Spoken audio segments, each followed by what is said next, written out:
ওটার কাছে একটা গান আছে সবসময় নিয়ে ঘুম স্থল বাকি সেটাকে আমাকে মেরে ফেলে আমি মরে যাবো তারপরেও আমি কখনো এরকম একটা বার্ডেন মানুষের সাথে আমার লাইফ কাটাবো না। তুমি যেটা চাইছো ওটা যদি উল্টা করে দিই উল্টা যদি নিজেকে মারে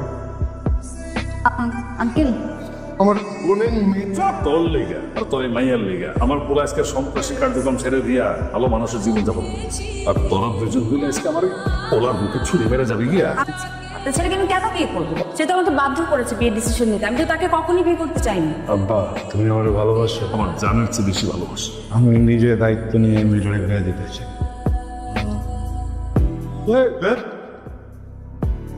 টাকা খুব খারাপ জিনিস কিনা ফলাইছে আর এক নিচে দেখবি আমি তো ভালো হইতে পারবো না।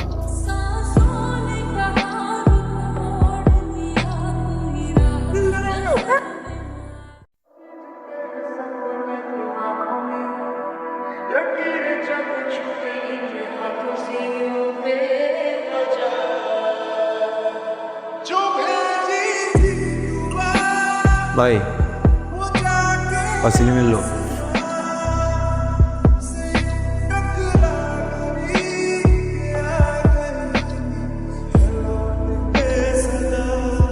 ভাই এই যে হ্যালো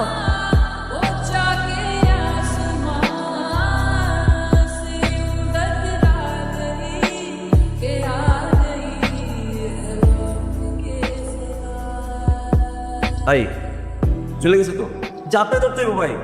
যাত্রা করবো না ভালোবেসে করবো। ভাই কেমনে ধরবেন ভাই? আপনার দুমে নাই ধরে নেই মানে আর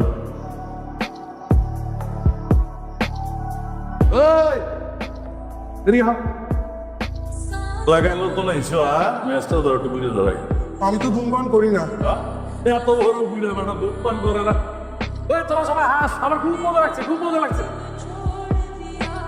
আপনি একা একা দাঁড়ায় সাগর করে কি দেখেন ভাই? বুঝি না বুঝি কি খুঁজেন? মানুষ মানুষ খুঁজেন ভাই আপনি আমারে কম। ইন্ডিয়া সেলুনে বেরিয়ে গেছিলাম সেলুনে মানে একটা মায়া দেখছিলি ও ভাই মাস্টার ভাইয়া আরো বুঝি তাহলে লিডার আসেন আপনার চেহারা মোড়াটা একটু দেখি আসেন তুমি কখন এসছো? ছয়টা আমার যে জেলখানে আছে না কই একবারও দেখবার আছে আমার লেগে মানুষের তোরা দন কর আমার দেহারে তো সময় হয় না আমার ব্যবসায় যদি 19-20 আছে আমার জন্য তুমি আমার এগুলো করে দেবে আমি ওটাই করবো বুঝছো না আবেগ দিয়ে কথা বলো না এত পটর পটর করিস না হয়েছে দি আবার তুই বাপের লাগে কাজে শুরু করছস। আমি কিছুই শুরু করিনি তোমার জামাই করে দেবো আমার জন্য যেন না চলে তুমি যে বাপে কোনোদিন 2 মিনিটের জন্য আমাদের কোলে লয় নাই আমার কপালে একটা চুমা খেয়ে কোনোদিন আমাদের আদর করে নাই ওই বাপের বুকে পুরোটা মেশিন খালি করে দিতে কিন্তু 1 সেকেন্ড ভাবো তা মাথায় রেখে দেবো।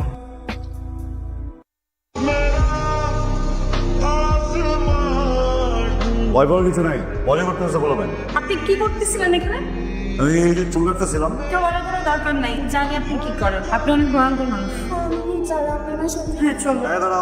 মিষ্টু আপনার নাম জানেন কিভাবে? ওরা ফ্যামিলি নাম জানি ওই দেখতে একটু অন্যরকম মানুষ ভালো টপ সরব সেটা তো দেখতেই পাচ্ছি আপনি কিরকম মানুষ। আরে ভুল দেখতেছো আগে উপকার করি তোমার যদি হেল্প লাগে আমরা বলবা তুমি আমার বাবার সাথে দেখা করে যেতে পারবে? হ্যাঁ করে দিব যাও নিশ্চয়ই চলো। Mishtu I love you I love you too.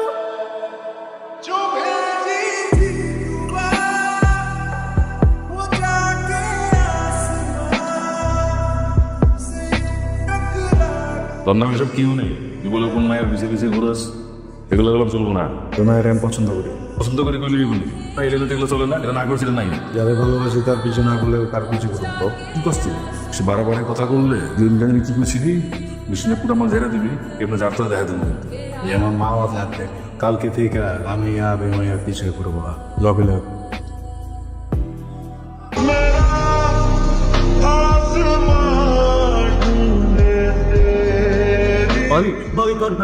তবে তোমার এই দাদা আমরা ঠিক হয় নাই কয়েকদিন ধরে আমি যে হেরেন যাই যেই কাজই করি তাদের মাঝখানে করতে যাবো তুমি আসবে ঘুমের ভিতরে তুমি পড়ো স্বপ্ন আরে ভাই একটা মানুষের সাথে জায়গায় ঢুকতে বলছি আমি তোমার কইছি ঢোকো আচ্ছা যাই হোক আমার দিক দিয়ে আই লাভ ইউ তোমার দিক দিয়ে কি বলো কখনো সম্ভব না, এভাবে ভালোবাসা হয় না তো। তুমি শিখাও আমরা ভালোবাসি তোমার সব ছেড়ে দিই এই জায়গায় যত ধান্দা পাতি ব্যবসা সব ছেড়ে দেবে কোনো সমস্যা নাই এগুলো করবো ওটার কাছে একটা গান আছে সবসময় নিয়ে ঘুম স্থল বাকি সেটাকে আমাকে মেরে ফেলে আমি মরে যাবো তারপরেও আমি কখনো এরকম একটা বার্ডেন মানুষের সাথে আমার লাইফ কাটাবো না।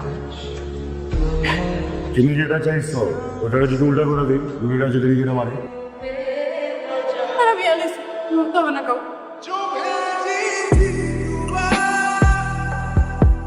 জোরে ভাই তুই করি কে সাদি কই দাদি ভাই একটা টলালে সাগরের মাঝখানে গেছিল টলা ডুবে গেছে। আমার সাথে গান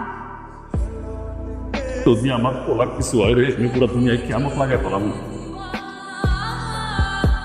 আমরা অনেক ভালোবাসি মুসিবা আমি যেটা মনে করতে পারবা আজকের পর থেকে তোমরা যে কাম করো সেরকম ছেড়ে দিবা কি কইলি আমি কি বুঝি না কেন এসব কস মাইয়ার লগে পিরিত করস বলে না ছাড়ব না তোরে ছাড়ব না তোর বাবা মামা প্রিয় এলাকাবাসী আসসালামু আলাইকুম। আসলে যে কথা বলার জন্য আজকে আপনাকে এখানে ডাকছি এটা হলো আমি আপনাদের এলাকায় মদের ব্যবসা করছি, অনেক সন্ত্রাসী কর্মকাণ্ড করছি, আমাকে পোলায় আমাকে চোখ তুলে দিছি, আর তাই সিদ্ধান্ত নিছি আমরা আজকে থেকে আর এই 2 নম্বর পথে হাঁটবো না। আল্লাহ আমাদের ক্ষমা করে দিয়ে।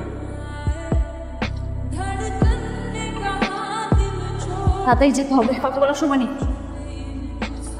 আঙ্কেল আমার বোনের মেয়েটা তোর লেগে আর তোর মাইয়ার লেগে আমার পুরো আজকে সন্ত্রাসী কার্যক্রম ছেড়ে দিয়া ভালো মানুষের জীবন যাপন করছে, আর তোরা দুজন হইলে আজকে আমার ওই পোলার বুকে ছুরি মেরে যাবে গিয়া। আমি আমার বাবাকে বলেছি এখান থেকে চলে যেতে, আমি ডিসিশন নিয়েছি। আপনার ছেলেকে আমি কেন বিয়ে করবো? সে তো আমাকে বাধ্য করেছে বিয়ে ডিসিশন নিতে, আমি তো তাকে কখনই বিয়ে করতে চাইনি। আব্বা তুমি আমার ভালোবাসো, আমার জানের চেয়ে বেশি ভালোবাসি। আমি নিজের দায়িত্ব নিয়ে মেয়েটারে বিয়ে দিতে চাই। সবকিছু সুন্দর মতো হচ্ছে তো? জাঙ্গা দেখতে একটু দেখো তো ওখানে কোনো সমস্যা আছে কিনা। আর ওদিকে আমি কিছু সমস্যা দেখতে তোরা যা তাদের তাদের আপনি এগুলো কেন করছেন? তুমি ভালো থাকো সুখে থাকো। কিন্তু আপনি এখানে থাকলে আমার ভালো লাগছে না, আপনি চলে যান এখান থেকে। চলো আমার সাথে, অনেক ভালো লাগবে। মজাই করতেছি। আসলে আমার খুব ইচ্ছা ছিল বড় বউ সাজবে, কেন নিজে বউ বানাতে পারবে, বউয়ের বউগুলো তো সব ছোট না, একটা কাজ বাকি তো ঠিকঠাক করে দেবে চলে যাবো। এগুলো শুনে খুব ভালো হয়েছে। তোরা এখানে কি করো? তো সুন্দর একটা জিনিস ভালোবাসটা আমিই করে যা কাকা খুব খারাপ জিনিস কিনা ফলাইছে তারা কিন্তু বিয়ে আমি তো বাবা হইতে পারুম না।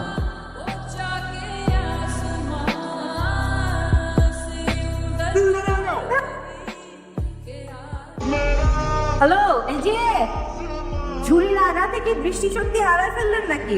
কি করো? কথা বলতে ভুলে গেছেন? সংসার কেমন চলে? হাজবেন্ড খুব ভালো তাই না? আমি বিয়েটা করি নাই, যার সাথে বিয়ে ঠিক হয়েছিল ছেলেটা অনেক এডুকেটেড, অনেক শিক্ষিত। এখন এরকম একটা কোয়ালিফাইড ছেলেকে বিয়ে করে আর সংসার যখন করবো তখন তো সে মানুষটা আমার ভুল ধরবে। আর সংসারে কি হবে জানেন? আমি বস গিয়ে দেখাতে পারবো না, সেই হবে বস। তাই ভাবলাম এমন একজনকে বিয়ে করি যার ন্যূনতম শিক্ষাগত যোগ্যতাও নাই, পারিবারিক শিক্ষাও নাই, যাকে আমি শিখায় বড়ায় নিব, যার সাথে বিয়ের পর আমার অনেকগুলো বাচ্চা হবে, বাচ্চাদেরকে আমি শাসন করব, সাথে সাথে বাচ্চার বাপকেও শাসন করবো। ডিসিশনটা কেমন হয়েছে? ভালো না? আমার দিক থেকে আই লাভ ইউ, তোমার দিক থেকে কি?